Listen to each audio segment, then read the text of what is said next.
Oui, c'est ce soir vraiment une profonde satisfaction que je ressens, profonde satisfaction pour la justice, pour cette perspective qui se dessine maintenant d'une possibilité d'un procès en présence de Nicolas Zepeda devant la cour d'assises du Doubs pour le juger de l'homicide volontaire de Narumi Kurosaki. Donc oui, c'est une grande satisfaction, mais en même temps encore beaucoup de prudence parce que des voies de recours existent.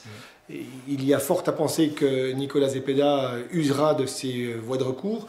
Donc je vais attendre, et nous allons attendre tous les acteurs qui ont participé à les enquêteurs, les avocats de la partie civile. Je pense bien évidemment à la famille de Narumi Kurosaki. Il va falloir attendre une décision définitive de la justice chilienne pour savoir précisément si Nicolas Zepeda sera extradé.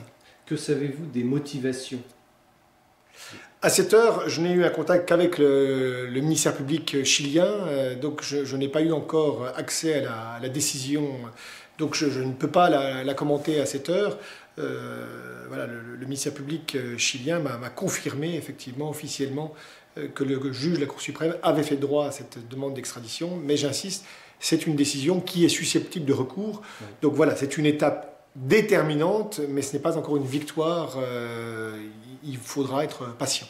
Effectivement, Nicolas Zepeda peut faire appel. Est-ce qu'au Chili, les appels sont suivis ?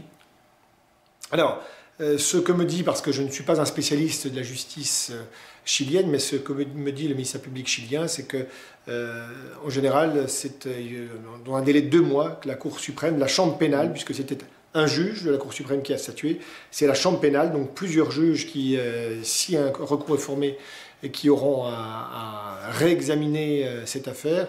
Et en général, c'est dans un délai de 2 mois que la décision intervient, la décision définitive. Et les décisions sont plutôt favorables à celui qui fait appel ? Je ne conjecturerai pas sur ce point-là, j'attendrai sereinement. En tout cas, ce que je constate, c'est le sérieux particulier avec lequel ce juge de la Cour suprême a examiné cette demande d'extradition, avec 4 audiences successives, avec 2 visioconférences, une avec le Japon, une avec la France, pour interroger les enquêteurs qui ont participé à cette enquête. Donc il n'y a pas de raison que le même sérieux ne préside pas à l'examen d'un éventuel recours qui sera formé. Donc notre dossier est extrêmement solide.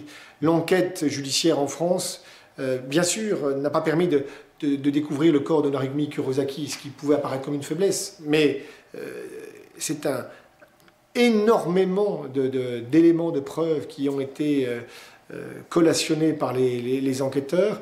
Ces éléments de preuve qui se télescopent avec les déclarations spontanées qui ont été faites au début de la procédure à la justice chilienne par Nicolas Zepeda, de façon spontanée, où on se rend compte qu'il n'a cessé de mentir. C'est tous ces éléments qui ont été pris en compte par le juge chilien et qui ont abouti à cette décision ce soir. Si l'appel n'est pas entendu, qu'est-ce qui se passe après ? Nicolas Zepeda vient en France ? Donc si effectivement la décision, un recours est formé et si ce recours n'aboutit pas et donc qu'il y a une confirmation de cette décision du juge de la Cour suprême chilienne, eh bien M. Zepeda sera arrêté et sera remis à la justice française. Donc il sera extradé et donc il sera mis en examen par le juge d'instruction en charge du dossier au pôle de l'instruction de Besançon. L'instruction n'est pas close, c'était le dernier acte, la demande d'extradition, mais l'instruction n'est pas clôturée. Et donc, si effectivement il y a une demande d'extradition, cela va réouvrir une possibilité à M. Zepeda et à ses avocats pour formuler des demandes d'actes éventuellement, s'ils estiment que des choses doivent être faites dans ce dossier, puisque, je le rappelle, la base d'une procédure, d'instruction, d'un procès, c'est le contradictoire. Dans ce dossier, pour l'instant, nous avons entendu la partie civile, le ministère public a fait son travail et les enquêteurs. Nous avons à entendre ce qu'a à nous dire M. Zepeda. Il a gardé le silence durant toute la procédure pour l'instant. Lorsque nous sommes déplacés avec le juge d'instruction au Chili, il a gardé le silence. Il a gardé le silence durant la procédure d'extradition. S'il est extradé, je suppose qu'il va parler, qu'il aura des choses à nous dire, ses avocats auront des choses à nous dire. Donc voilà, l'instruction ne sera pas clôturée et va se réouvrir une nouvelle phase de l'instruction en présence de M. Zepeda. Mais cela, c'est si cette demande d'extradition arrive à son terme. C'est une étape essentielle. Monsieur Zepeda a des voies de recours, donc je vais attendre, nous allons attendre patiemment cette décision finale de la justice chilienne. Est-ce que ce soir vous formulez un vœu par rapport à la suite de cette décision? Ah ben un vœu, j'en forme, mais ça, oui, j'ai des vœux, mais je n'ai pas à les exprimer forcément face caméra. Aujourd'hui, je suis extrêmement satisfait. C'est une décision. Je doutais. Nous n'avions pas la France n'a pas de convention d'extradition avec le Chili. Nous demandions l'extradition d'un ressortissant chilien au Chili. C'est donc des conditions beaucoup plus restrictives.